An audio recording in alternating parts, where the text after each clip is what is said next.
عزیزان گرامی اس کے بعد پھر بے انتہا امام پہ ظلم کیا گیا. متوکل نے خود اپنے بھائی سے کہا کہ ان کو زہر دے دو اور تاکہ ان کی شہادت ہو جائے. عزیزان گرامی جب امام محمد تقی علیہ السلام کی شہادت ہو رہی تھی تو امام علی نقی علیہ السلام صرف 8 برس کے تھے اور امام محمد تقی علیہ السلام کی والدہ زندہ تھیں اور وہ مدینے میں تھیں.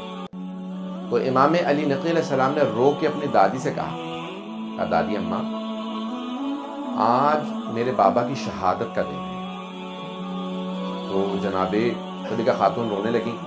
کہا بیٹا ایسا مت کہو, میرا 25 برس کا جوان بیٹا ہے. کہا دادی اماں وہ جو اللہ کا ایک فرشتہ ہے جو امام کے ساتھ رہتا ہے نا, وہ اب میرے پاس آ گیا. اس کا مطلب ہے میرے بابا کی شہادت ہو گئی ہے. میں آپ سے سوال کروں, کسی ماں کو اگر بیٹی کی شہادت کی خبر ملے تو کیا حالت ہو گئی ہوگی؟ روایت کے الفاظ ہیں جناب صدیقہ خاتون بے انتہا رونے لگیں, تڑپنے لگیں اور ایک ہی دلاسا تھا, وہ ان کا پوتا, وہ جو 2 پوتے اور 1 پوتی تھی, ان کو سینے سے لگایا, پیار کرنے لگی, رونے لگی. کہا کہ میرا بیٹا مارا گیا.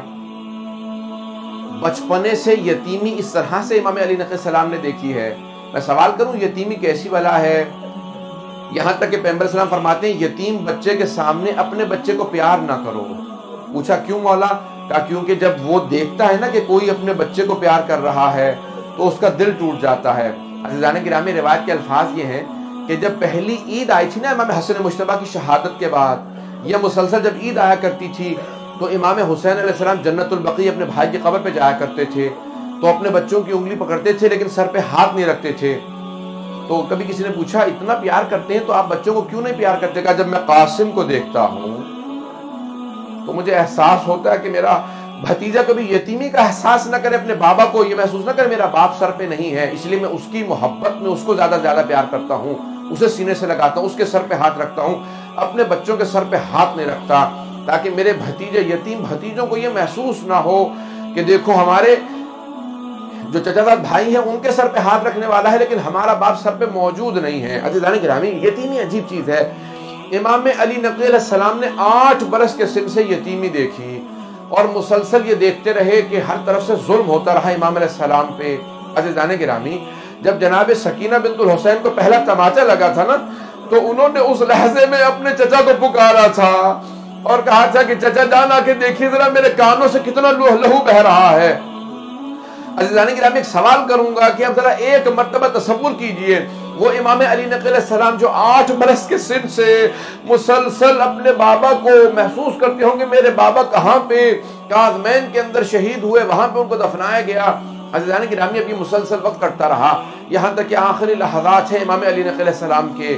عزیزان گرامی کہتے ہیں کہ یہ جو ائمہ کو زہر دیے گئے ہیں نا ان میں جو سخت ترین زہر تھے وہ 4 اماموں کے تھے. اب وقت نہیں ہے کہ میں تفصیل سے جا سکوں, آخری جملے کو پیش کر رہا ہوں, اس کے بعد آپ ماتم کریں گے. عزیزان گرامی ذرا ایک مرتبہ آنکھیں بند کر کے تصور کیجئے گا.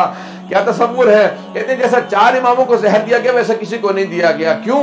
وہ کہتے ہیں جو امام حسن مجتبیٰ کو زہر دیا گیا ویسا زہر کسی کا نہیں تھا. پوچھا کیوں؟ کہا کیونکہ امام کا کلیجہ نکل آیا تھا. کہ دوسرا کس کو زہر سخت دیا گیا تھا؟ کہ دوسرا امام رضا علیہ السلام کو. کہ کیسا زہر تھا؟ کہ جب زہر دیا گیا نا امام نے فوراً اپنے چہرے پہ رومال رکھا. کہ کیا بات ہے کہ مجھے بار بار خون کی قے آتی ہے.